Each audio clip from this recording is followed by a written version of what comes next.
पर सुनवाई अभी भी जारी है। बंगाल सरकार के जवाब से सुप्रीम कोर्ट ने नाखुशी जाहिर की है। सुप्रीम कोर्ट ने कई सवाल पूछे हैं।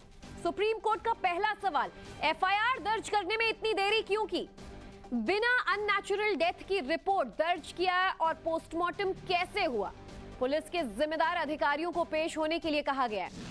अगली सुनवाई में अधिकारियों को पेश होने के लिए कहा गया है। हमारे सहयोगी गौरव श्रीवास्तव लगातार सुप्रीम कोर्ट की सुनवाई पर नजर बनाए हुए हैं।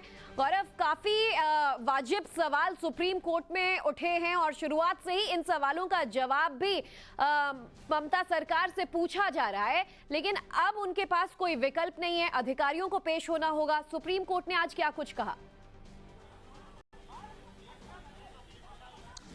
बिल्कुल, देखिए, पश्चिम बंगाल सरकार ने अस्पताल में हुई तोड़फोड़ के मामले में एक रिपोर्ट दाखिल की थी और इस पूरे अब तक के घटनाक्रम पर भी एक रिपोर्ट दाखिल की थी और उसी जो रिपोर्ट है उसी को पढ़ते हुए जो है तमाम सारे सवाल किए गए हैं। मसलन सबसे बड़ा सवाल ये कि अगर अस्पताल प्रशासन को सुबह से ये पता था कि ये सुसाइड नहीं है, एक अननेचुरल डेथ है, तो ऐसे मामले में पोस्टमार्टम क्यों नहीं किया गया, एफआईआर दर्ज क्यों नहीं की गई? इसके अलावा सुप्रीम कोर्ट के मुख्य न्यायाधीश ने ये साफ साफ टिप्पणी कर दी है कि ये स्पष्ट है कि इस मामले में पोस्टमार्टम होने के बाद ही सब कुछ हुआ, यानी कि क्राइम सीन को सिक्योर करना हो या इस मामले में एफआईआर दर्ज करनी हो, ये सब में देरी की गई और वो भी डॉक्टर्स के दबाव में की गई।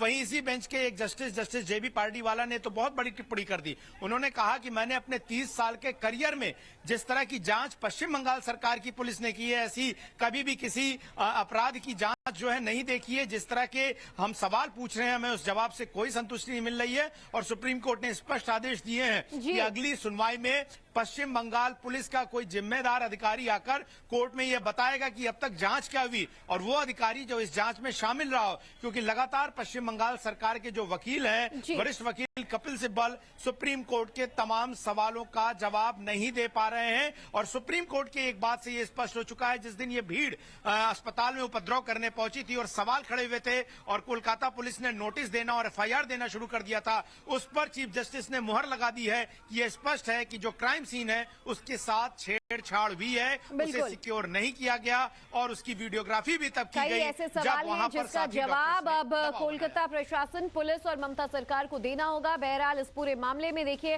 लगातार अपडेट्स जो है हम आपसे लेते रहेंगे। गौरव, बहुत